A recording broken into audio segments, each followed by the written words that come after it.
So you sent me a quote. Yes. Tell me the quote again. Yeah. It was it was from an article. I was reading an article that kind of was a recap of Psycho Las Vegas. Yes.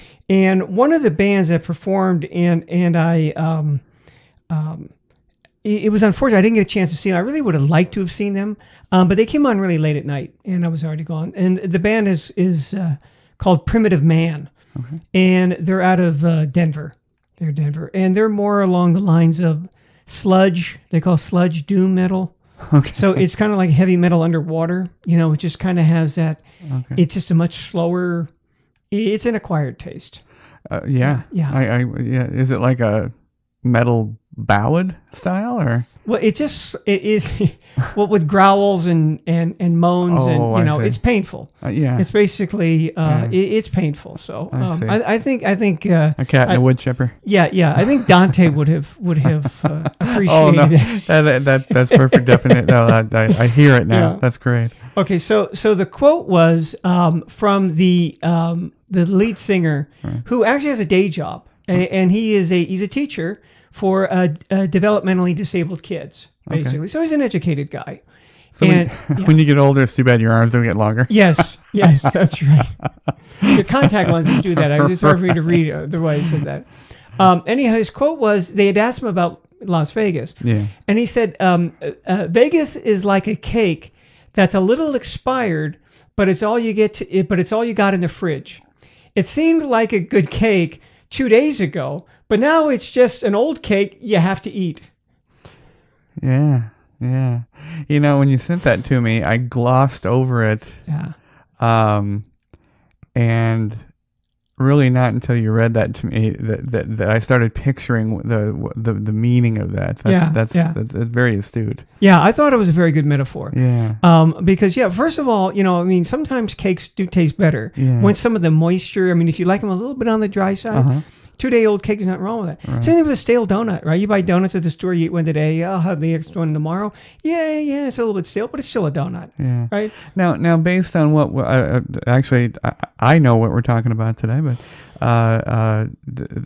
sort of the Vegas experience better defined, do you think Vegas can become, does it become a new cake every time? Or is it just a different older cake? Where is that in the analogy? Yeah, exactly. And it's just like, well, been there, done that. Yeah. But it's still Vegas. Right. So we have no other place that appeals to us. So maybe it is at the end of this. We keep talking about like the life cycle of that. I think Las Vegas in a lot of ways is like the James Bond franchise. You had your Sean Connery era. And then you had your Roger Moore era, and they were very different. Roger Moore, more tongue-in-cheek. There was humor in it, which I really didn't see so much with, Sean Connery. Now there's a Daniel Craig era, whatever. So you look at it and say, hey, it's still James Bond. Yeah. Either you like that kind of movie or you don't. And you might have your favorite one. For me, I like Sean Connery. Right. Now, again, the Roger Moore movies, okay. Again, they were lighter. They didn't take themselves so seriously. But they were still good to watch, because it's still James Bond. Yeah, I like Connery's, but Moore, I seem to remember Moore's movies much more. I don't like Daniel Craig's version. It's not his fault. Yeah. He's a fine actor, but I just don't like it. I don't like I don't like Bond being in touch with himself, being a damaged individual. Pierce Brosnan unfortunately jumped into the franchise too late. Yeah. If you remember back in the day, he got jammed up with his contract with Remington Steele. Yeah, he would have. Yeah, he could have had the franchise far longer. And I always forget there was a stopgap Bond. Yes, there was actually, I believe there on Hulu there's a documentary about that guy. Yes. He only acted in the one movie, and he was from Australia, and he wasn't like a professional actor. He was like, he did something, but he really looked like he could have been James Bond. Yeah. And then he just didn't want to put up with the Hollywood bullshit. Yeah. So he bailed. Yeah. But I was thinking about Vegas today and in anticipation of the podcast, and I was trying to remember my first experience with live gaming. Now I know gambling's not your thing, and it's certainly not my thing. What do you remember your first experience? Now, when I say live gaming, I mean you're being dealt to by another individual, a human, not a computer, not a screen. Do you remember your first experience? You've done it, right? Yeah. Of course, my first, gambling experience was slot machines. Yeah. And I remember that very vividly because I've been through casinos. Now, there used to be stricter about letting kids even walk through them. Oh, yes. At one time, you just couldn't do that. And I was a teenager. We'd been to Reno. And I remember it was a pain because I kind of wanted to do my own thing. And even if it had nothing to do with the casino, I had to walk through it. And no, you can't do that unless you're with a parent. So I had to wait for somebody to enter the casino that kind of looked old enough. And I'd walk in with them so security would think maybe we were together. Right. But when I was 21, my girlfriend at the time had come to Las Vegas to help. She worked for a clothing store in San Francisco. And they had opened up in the brand new Fashion Show Mall. Right. So she'd gone down there to manage a store, to train the manager, whatever they did. So I came to Las Vegas for that. And I remember then, wow, I could go in the casino on my own. I'm 21. I can actually play the games. I put a dime in the machine and I hit a jackpot and won like $5. That was a bad experience because I soon lost all that $5. Right. Lost $10 more. But that I remember. But the other one I was with my dad. And he was just kind of helping me out there. Yeah. So it was. I remember that, and I remember I lost, and I thought, well, it's kind of like playing at home because we'd played at home a lot. Except I don't know the dealer. They don't have quite the sense of humor, and I lost real money. Often none. Yeah. No sense of humor at all. Yeah. We have a tremendous number of. They do a fine job, but a tremendous number of Asian. Yes. Dealers and little tiny Filipina ladies, and they're humorless. They're stones. Yeah. And I always find it funny, when people try to, because gamblers in general, I think, are half of them are very gregarious, and they want to talk, and it's more social. Yes. It's gambling is sort of a church environment, and they just want to socialize and talk. And my wife's sister is like that. That's all she wants to do is just talk to the people, and play a couple of hands here and there. And if they win, great. If they don't, great. But it's interesting. Much like you, my first experience was, technically my first experience was Laughlin. Yeah, Laughlin, right? Laughlin, Nevada is right on a river. If people don't know, it's hotter than here. It can be hotter than here. Yes, it is unremarkable, unspectacular, but it's a place to go. That's that's something you can gamble and have a giant steak for $3. Not anymore, but yeah. In fact, but mine was a dollar machine, and took. I don't know, 10, 15 bucks, and I hit 100. Nice. $100. And we've talked about it many times, the heavy dollar coins, falling in the thing. Great feeling. Great feeling. But as far as live gaming, I was trying to remember my first time. It was Vegas. It was the first trip I took to Vegas. I did live gambling, and it was blackjack. And I know I sort of peruse a lot of the my other Las Vegas podcast colleagues, and they talk about it with such zeal now. I have not heard of their first trips, but they talk about it now and the anticipation of a new Vegas trip coming. And they're like little kids, and then that's wonderful. That's a wonderful thing to see after all of these years. But I don't remember that. I don't remember it was. I unfortunately what it was. I'm an intense game player, whether it's sports or board games or video games. I'm just intense, and that's probably why I don't necessarily like gambling, because I cannot win necessarily because of my effort. Yes. And I think that's what's discouraging. I don't like Lady Luck. Yeah, exactly. Yeah. And that's where the gambling comes in. I mean, they like to call it gaming, but there is a certain amount. I mean, if you're playing single deck blackjack, there is some skill to it. Agreed. You can be. That's why they don't really they start going to the shoes and everything else Oh, sure. is to take away that any type of being able to apply skill, and then applying it with alcohol, not in your case, but in other people's case, so that their memories and their reactions, and their decisions that they make are clouded. So what was the first game that you played? Live game? Blackjack. It was blackjack. Yeah. Yeah. Now, have you played all the games? No, I haven't. I mean, not in a regular casino. Okay. When I was a kid, I remember for Christmas one year, I got a craps table, a little one. It was 3 feet long or something like that. And that's why I learned how to play craps.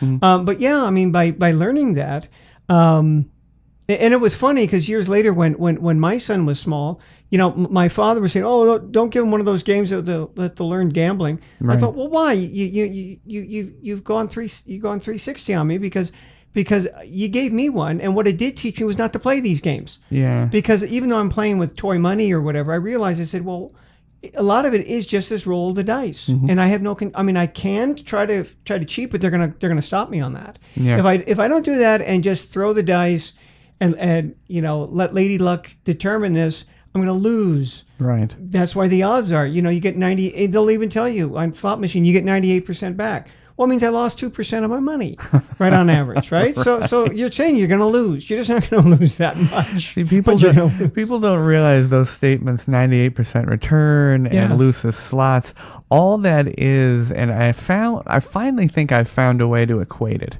to an everyday experience. Yeah. When you go to Vaughn's, Albertsons, Smith's, Kroger owns everything, so I'm sure Kroger.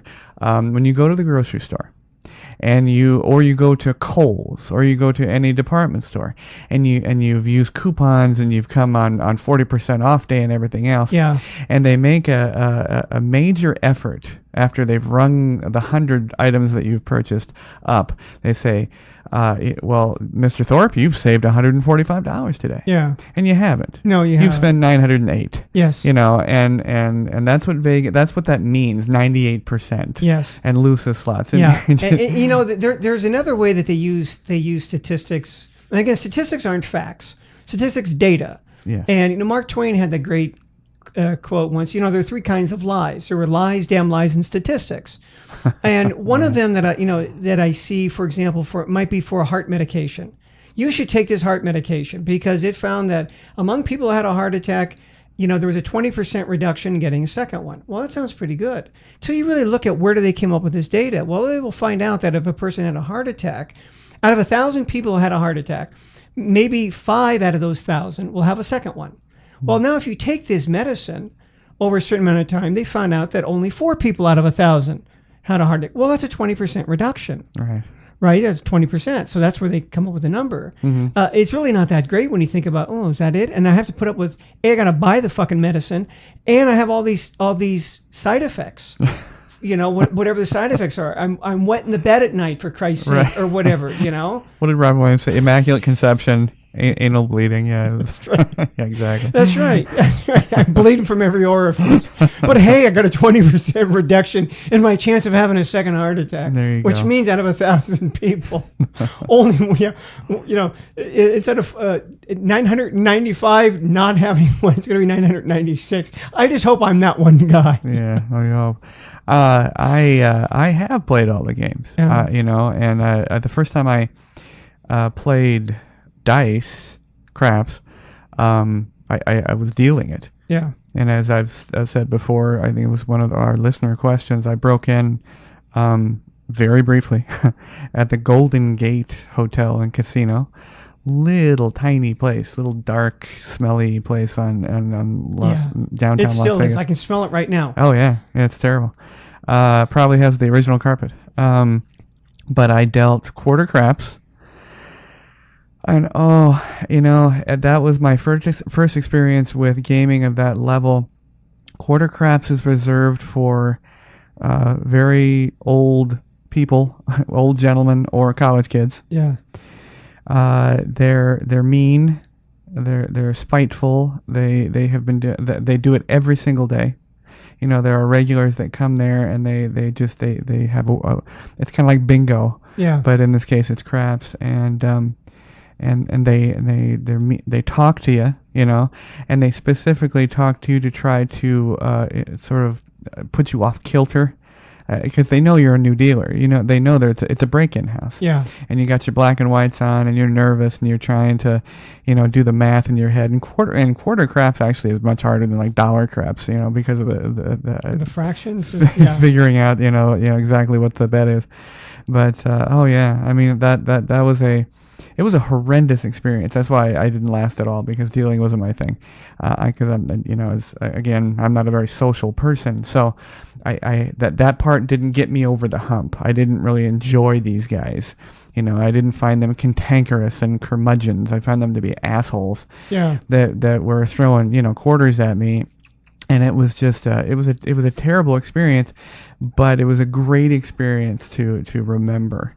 You know, and I mean, the oxygen machines and the canes and the smoking the cigars and the throwing the chips and splashing the table with their chips and pretending not to know what they're doing. Yeah. You know, and then luckily I had a box person, supervisor that would lean in and say, hey, listen, Chester over there knows exactly what he's doing. Don't let him screw around with you. You know, and you start to relax a little bit more. The craps, you know, roulette I played as a player, Big Six, you know, that's a joke. It's a carnival game. You know, 3-card poker game. You don't win a teddy bear though. Yeah. I've done mini Bach table. I have not done the big Bach, you know, the major baccarat tables. Mainly because the buy-ins are too big. I have no desire to lose that type of money. But you know, it's I guess it was exciting. You know, it's less exciting for me rather than stressful. Yeah. I got the butterflies first, and then that pit in your stomach, especially when you lose. You're like, because there was nothing you could do. You know, there was no strategy per se, especially, you know, the roulettes of the world. You know, it's just a luck game. It's a luck game. So I very quickly decided, nah, it's not for me. I'll check out other parts of Vegas, which I loved. Yeah. You know? Yeah. But what in all of Vegas? Now, you've been here how long? Remind me. I'm sorry. Oh, of course, I left for a while, but I've been here about 15 years. 15 years. Okay. 12, 15. In all of your 15 years, in all aspects of Vegas, gaming, entertainment, food, beverage, working at the hotel with your buddies. Yes. What? And you may have multiple. What in your brain? What's the most recent strangest experience where you got done and you just shook your head and you had to go and tell somebody, like you came and told me or Fred or somebody? What was the strangest thing that you did? Well, I think, you know, consumer or worker, whatever. Yeah, you know. Yeah, that's an interesting question. I mean, just so. I guess to further define it, out of character. Like you never, ever thought you would be doing this, playing this game, watching this show, helping this guy. You know, I mean, what do you remember? Yeah, well, of course, it's hard. Everything is relative, right? I mean, to your own experiences. And I can remember at times, you know, in Japan, when I lived there, I'd go out, I'm just going to go out and have a beer. Before I knew it, it was 1 o'clock in the morning, and I'm in a car with people I don't even know. And I thought, what am I doing here? And I remember the guy driving only had one arm. I was like, holy shit, this is something out of The Fugitive, you know? Right. Yeah. And so you know, that's how my life's been. So here, I think one of the things that I guess one time really surprised me was, you know, we would get now and then requests for the Red Rooster, you know, the swingers that basically, it was a swingers club. That's what they, you know, it was a buffet, a sex buffet. Yeah. You know, more or less. Julie and I talked about that. Yeah. So now and then we would get somebody asking about the Red Rooster, and we had, you know, it was kind of like they didn't have an address. It was in some industrial area, and you know, you had to call and you had directions how to get there, and you know. So I told this guy, he'd called, and it was he and his wife, and they wanted to go. So all right. So I said, yeah, you come down to the desk, I'll give you the directions because we're written out. I mean, again, they didn't have the smartphone. They had cell phones. They didn't have smartphones, so it wasn't as easy. I'll just text you the directions anyhow. So yeah, I know this guy's going to come to the desk at some point. So I got in my mind, my own stereotype, my own prejudice of what somebody looks like that's going to go to a swingers club, basically wife swapping or partner swapping. Right. And so somebody comes together and says, I wonder if this is the guy. No. He was asking for, tickets to Crazy Girls or whatever. And then somebody else, no. They were Delmonico. Well, finally this guy comes up with white hair and his wife, who was dumpy, she's they're like 65, 70. And she's got white hair done up and a paunch. And he says, hi, I called earlier about directions to the Red Rooster. I thought, holy shit, this is them. So that one really kind of surprised me. I don't know why. I mean, I guess, they say come to the ballpark every day and you see something new. I think that every guy, whether he wants to admit it or not, even the millennials today, every guy has that. If they're faced with that Red Rooster scenario, your mind paints a picture of the pornography that you've seen. Yes, exactly. And that it's perfect. Yeah. The girl is hot chicks. Yes. The guy is good looking. Can't get enough. Yeah, right, exactly. And everybody just looks great doing what they're doing. And the reality of it is it's a stark reality. We're everyday people. We're not entertainers. We're not showmen. And when you see that, totally. Yeah, and each one of them probably looking like he's saying, gee, I wish I could have something better than this old bag. And she's probably thinking the same thing. Yeah.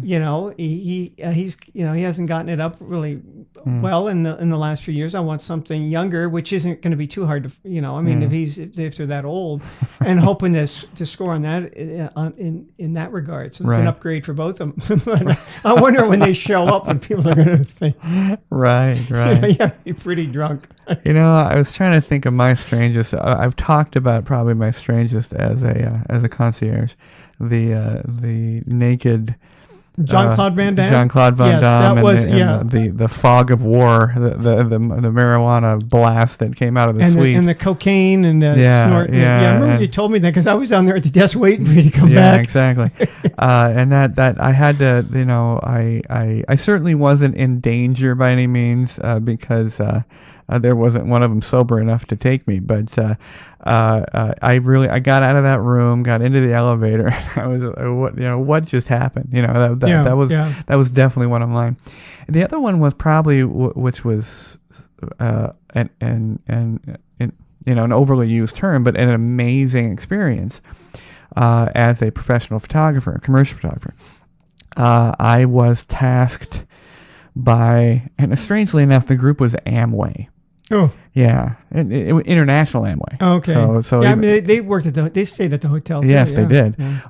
But I don't know where they were staying. So this was past my tenure at the Venetian concierge desk.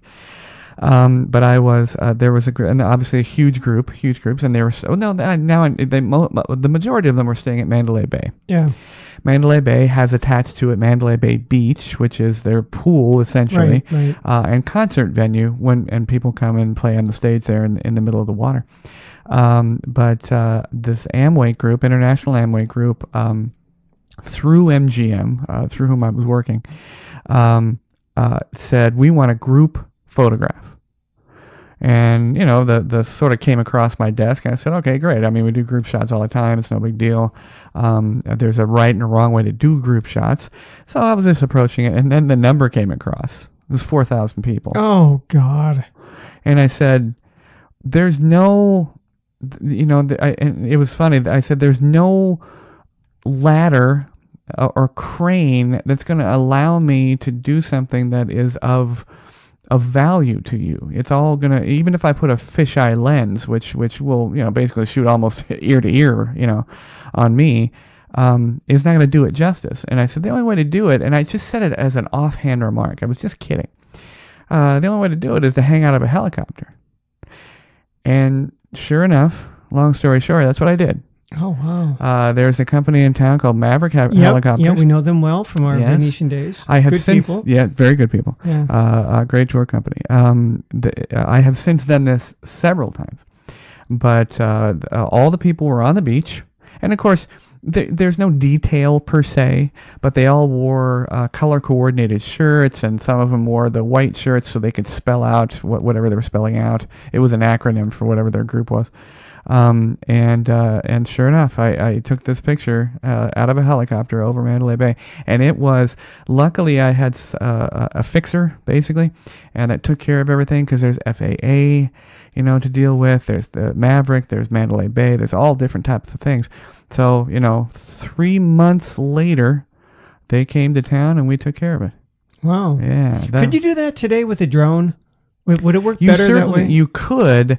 The drone itself would have to be a professional drone, not just the typical, Phantoms, the DJI company that puts them out.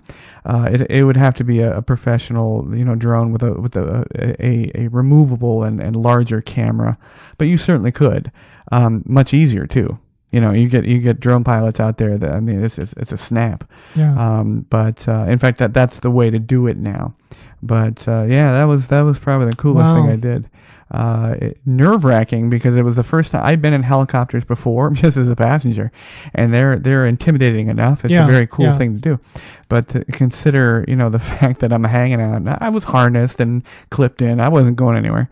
But Jean-Claude and hanging out a helicopter. Yeah, that was probably the strangest two things I did. Okay, here's a tough question for you. All right. Can there be a Vegas?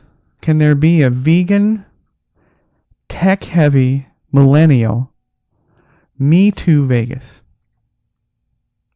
Well, I guess there can be, but it wouldn't be any fun. Isn't that what we're doing now? Yeah, it is, yeah. And that's part of the problem. The assholes that run the place, the corporate people, they kind of remind me of what's happened to baseball in a lot of ways. They reduce a player down to just a bunch of statistics. What's his win over, his win above replacement? What's the exit velocity of the balls he hits? Well, wait a minute. It's a team game. Is he a team player? And how well does he, there's much more to it than just a bunch of numbers. Mm-hmm. So, yeah, they're thinking along the lines of, hey, we can cash in on this. Mm-hmm. Hey, there's vegans out there. Yeah, I know. Having been one, or, there are other things that Las Vegas that don't appeal to a vegan, like probably gambling and smoking and drinking and some of the other things. Mm-hmm. So Las Vegas has traditionally been, and what its niche was indulgence. Mm. You what happens here stays here. You release your inner demon or wildcat or whatever it is, your spirit animal, and you come here and you let it roam. Yeah. Right, and that's what it was. Now, if you're a Puritan, and again, the same thing with the families, right? It doesn't work because Dad's got his tie on and everything like that, and he's going to be he's not going to swear, he's not going to say shit if he had a mouthful of it when he's here, but leaves the kids at home, and Dad's a tiger on the road, right? Mom too, maybe, who knows? Right. But that's what it appealed to. So it was like, that's how it should be. Yeah. And I think that they can, particularly as a backlash to Me Too, to say, well, not everybody feels that way, or some people want a release from that, and they can come here and do it. Everybody here are on the same page. We're gonna fuck the fashion basically, and we're just gonna let it hang loose. All right. So why can't you just appeal to those people? Everybody else, hey, if you don't like it, piss off. Now, have you seen the new Vegas Visitors Authority ad? No, I haven't seen it yet. We're stuck in the mode. We're gonna keep trying to redo. What happens here stays here. Yeah. And the new phrase is be yourself or be anybody else you want. And it shows this girl, always well produced. Whoever's producing this does a superb job. Yeah. But it's a lovely girl. And she starts in this beautiful red dress, tall blonde, and then she moves to more of a conservative, almost like a New Orleans or jazz club, cute little black dress and dark brunette hair, and then ends up sort of jumping on this couch in a nightclub, and sort of plops down in front of this guy. It's got a very hipster millennial feel to the scene, and then they bring the tagline in, be yourself or be anybody you want. Do you think that is in keeping with what's happening here? No, that sounds No. that doesn't sound like again. It sounds to me like they're trying to be all things to all people. Yeah. And everything comes with a price. Yeah. Which is like we said, it's just like anywhere else. And part of the allure of Vegas in the old days was, it appealed to people who have grown up like we all have here, and in the West in general, in a consumer society of materialism. So I remember when I was growing up, I had a neighbor, Dee McQuegan, and Dee's garage was just loaded to the gills. It was stuffed with shit. She had so much stuff in there. I remember one time my mother, we had to go shoe shopping for me. I'm probably in the 6th grade. And she saw Dee out front. So oh, where are you going? He goes, well, we got to get John some shoes for school, or whatever. He goes, wait a minute, what size does he wear? I have a pair. Maybe I have it. Well, she did. Brand new pair of shoes in her garage, unworn. I mean, here you go. They fit. Can you have them? Sure. And the thing was, what was strange was Dee didn't have any sons. She had 2 daughters that were in high school. So I'm just curious, why does she have a boy's pair of shoes that would fit somebody who was in elementary school? Well, Dee liked to go to the San Jose flea market. This is in the day before San Jose was known for anything except a big flea market on the weekends. This is 20 years before it became, Silicon Valley. So yeah, in the weekends, the San Jose flea market was a big deal. And Dee would go down there, and she had to buy those shoes because they were a good deal. Not that she needed them. And again, it's like you save $145. No, you didn't. You just spent $950. Right. It was a good deal. And she had no use for these shoes, but she knew it was a good price to pay. Right. So she wanted that good deal. So it was the same here in the past. The buffet's $4.95, all you can eat. Well, it's not very good. Doesn't matter. It's a good deal. It's $4.95 for prime rib. Well, you don't even eat meat. Doesn't matter. That's right. It's a good deal, goddammit. Give me some of the brown and the blue. And the blue, yeah. It's pretty shitty, but nevertheless, it's cheap, Right. And now you get a really elegant buffet, real high-end one. It's $50. And yes, you can go back and load up your plate with crab legs as many times as you want, which probably isn't going to be very many times for the average person. It's like, oh, Jesus. I had enough crab legs for once, Yeah. And it's not a deal. You just walked out of there and you just spent $100 for 2 people. Now, we've always mentioned the fact that, and one of the reasons we were, excited to start a podcast talking about Vegas, the negatives and the positives, is the fact that we knew there was a large population, if not the largest population of people that were enamored with Vegas. Yeah. And do you think that's still the case? And having a son the age that you do, prepping for college, is now he may or may not represent the coming generation that might be interested in Vegas, but do you think his generation is going to be as enamored and will want to come to Vegas on their college trips? There's always Rosarito, TJ, and Vegas. That's always the places to go when you're in college, and then South Beach and spring break places. Right, Cabo or something like that. Do you think that his generation is going to continue being enamored with Vegas, or do you think that his generation will continue that sort of slow erosion, to making Vegas, it's a scary term nowadays, but almost irrelevant? Yeah. What do you think? Yeah, I don't know. I think one of the things that we've talked about is the big changes. Yeah, I mean, sure, there were always, changes in the games or the odds or the hotels or how they approach themselves. But it's just that everybody's got their hand out. It used to be, I mean, it was a tip town, so you didn't pay for anything, but you gave out tips and everything. Everybody was happy. But now it's just like it's a selling point for the Tropicana to say free parking. Well, that was never an issue before, I know. Right? And again, with the buffet, they don't give you anything. And it used to be, and I remember it was funny. I saw a guy, they were interviewing people at the airport who were coming in. I forget, it was one of the holidays. It might have been 4th of July, probably before that one. Maybe it was Memorial Day. And this guy said, oh, I'm not going to spend a dime while I'm here. I'm just going to, and I thought, good luck, pal.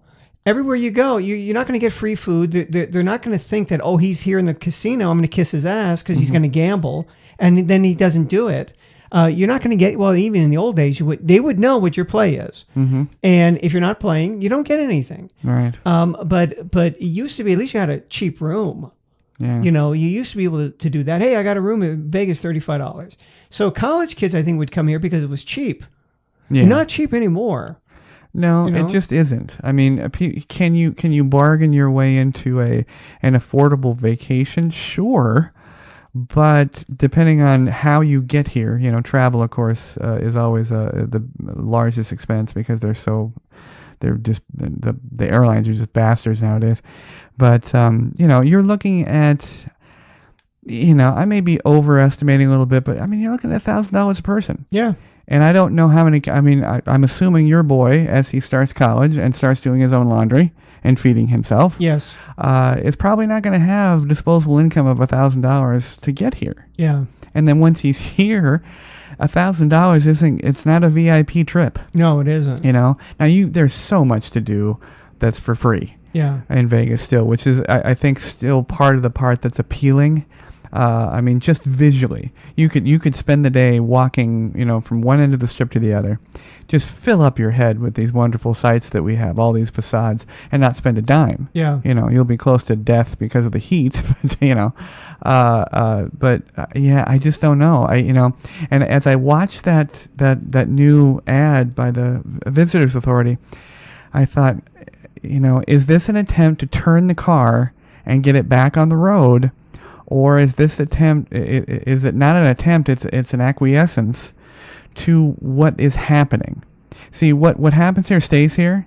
That was, we're taking control of this car, and we're going to put it on this road. And by God, we're going to make this place, just amazing. It's a great place to come, and they did it. And they can't repeat it. Yeah, and I wonder also then if it isn't that they aren't on this, they're not communicating with one another. The Visitors Authority is trying to present this image, and then the hotels are not cooperating in that because they're going to esports and a bunch of other things. Now they just opened. I saw yesterday on the news that what we talked about a couple of weeks ago at the Cosmo, the restaurants or whatever. They interviewed donuts and sliders and brew or whatever, which sounds it's a strange mix, kind of like what I think that's kind of what's happening here, right, in Las Vegas in general. It's a strange mix. Yeah, absolutely. Yeah. I don't know. I recently. I was very curious. This is the strangest thing to mention, but it sort of is relevant. There's this young lady. Her name's Colleen Ballinger, and she plays Miranda Sings.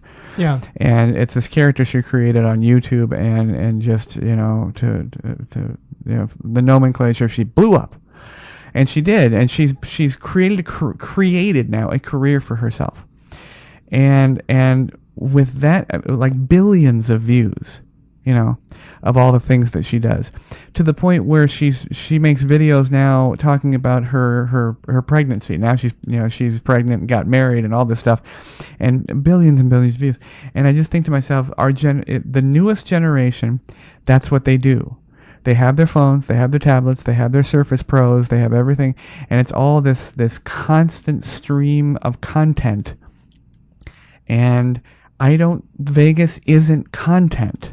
Vegas is tangible. Yeah. We have online gaming, and we now, with the NBA, we have, sports books everywhere.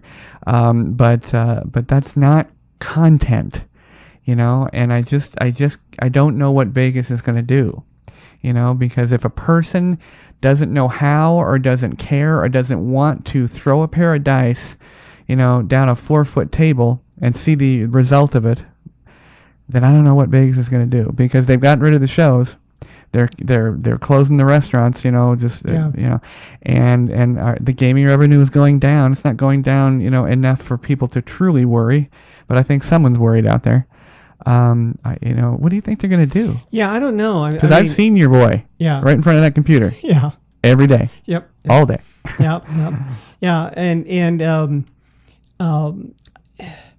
it gets back to, we talk about the old days about, you could see the Rat Pack for nothing, or for the cost of a drink, something like. And the thing is that they were big names back then already. It's not like you saw somebody up and coming.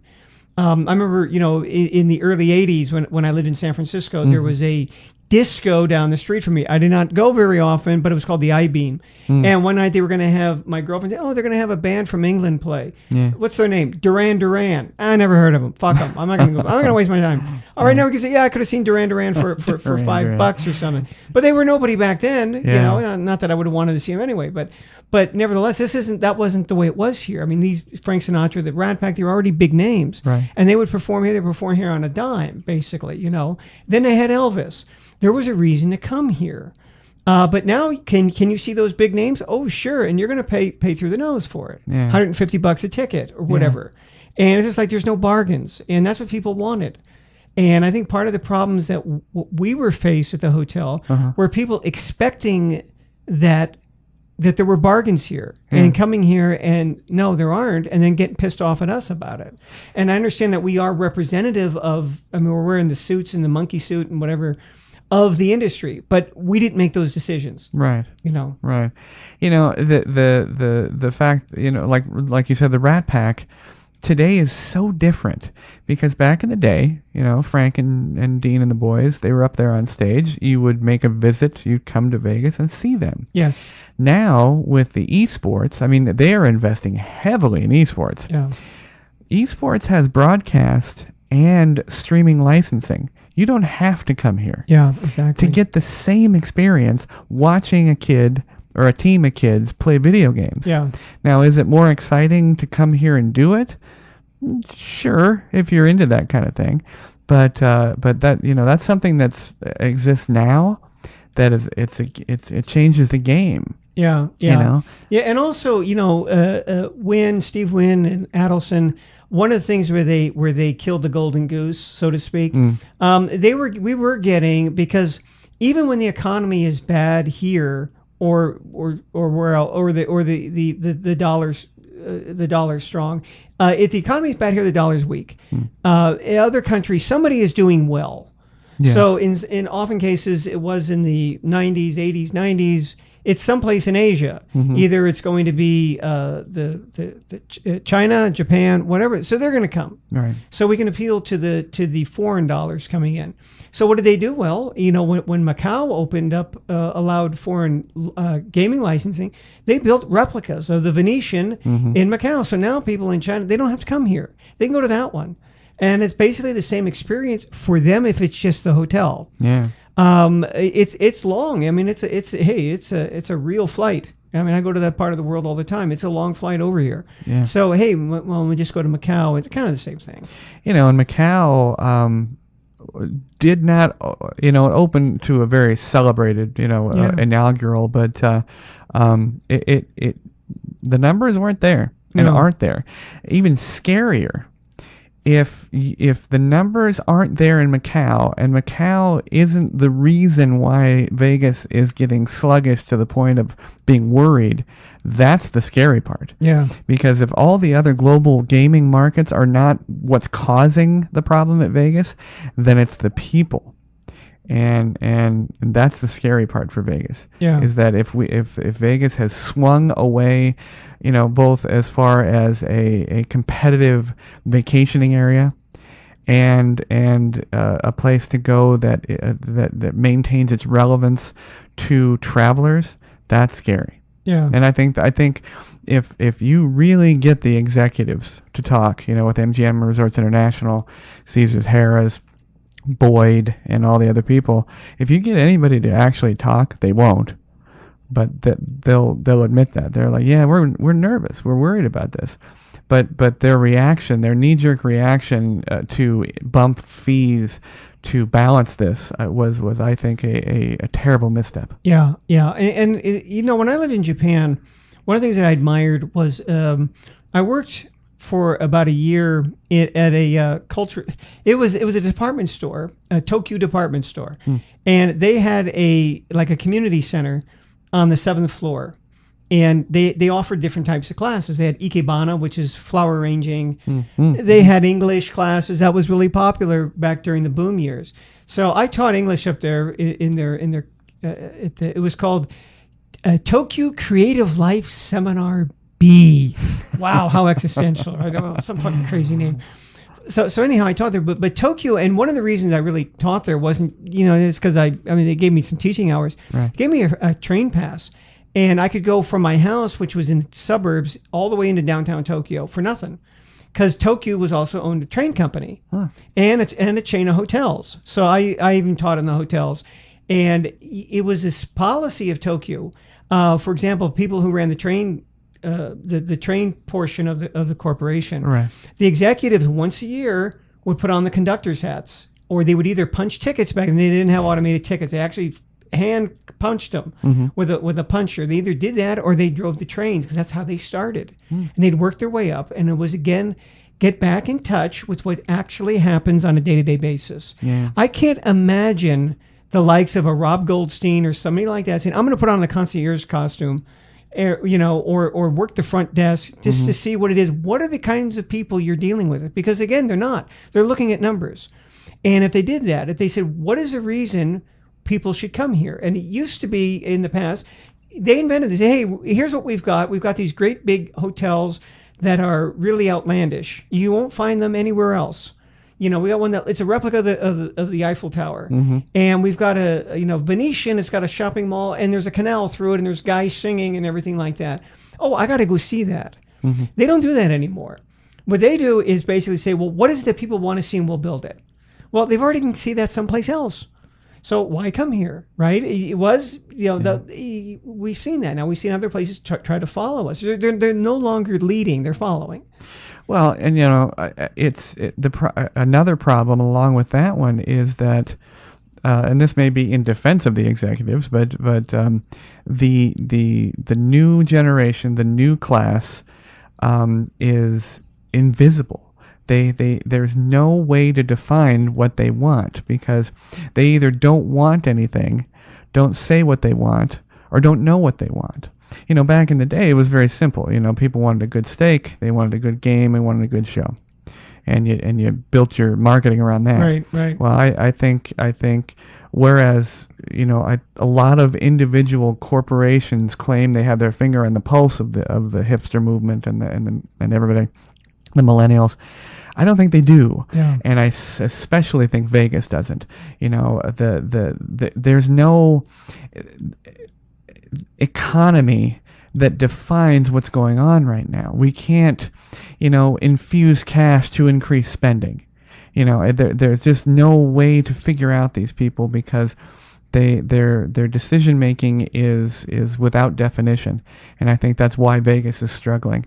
Our generation is still coming. The generation below me is the millennials, but I mean the top and the bottom of the millennials are coming. But it's interesting to watch. I got to tell you, it's kind of like the Trump situation. I really do think Vegas is a lot like that, in the fact that it's wonderful to watch as an economist, or wonderful to watch as as someone who loves the law. The Trump situation, people, you love him, you hate him, whatever, but you don't take time to say to yourself, God, this has never happened. This is a wonderful thing for the United States legal community and the political community, because it's never happened. It's wonderful to watch. And honestly, he'll be gone for 8 years, and everything will recover. Everything's going to be fine. But Vegas, I think of it the same way. It's very interesting to watch, because I don't think the town is going to crumble down to our knees like it does in all the zombie and apocalyptic films. It's just interesting to watch what's going to happen, because the casino corporations have never been behind the 8 ball. They've always been raking money in. And now the rink's empty. And it's going to be really interesting to watch. Yeah, well, I think also it does tie into just the mass inequality in the economy. I mean, we've seen that. Thomas Piketty and Capital in the 21st Century has pointed that out, and it's only gotten worse. That the money that's coming in is going to a smaller and smaller percentage of people, so that a lot of people just don't have that income. Maybe they want to come here and they can't. Yeah.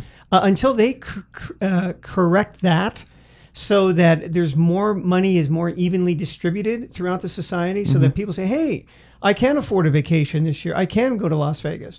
That has to be part of it, but it also has to be cheaper because, as you pointed out, $1,000 just to get here, Right. and if just for a couple of days, there has to be something in it that it has to be a unique experience for me, and it's no longer really a unique experience. It's just bigger. Right? Oh, well, they have esports other places, or I can do gambling online if that's what I want to do. Yeah. The restaurants, well, they've got other ones in other cities.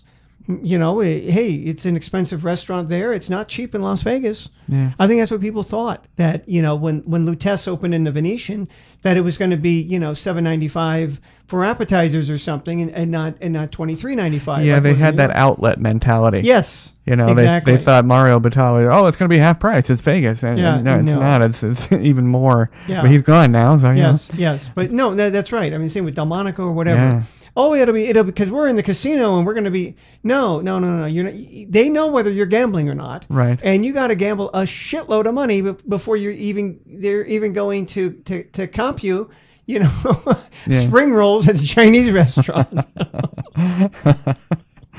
Well, John, love talking to you. Oh yeah, Yeah, lots of fun.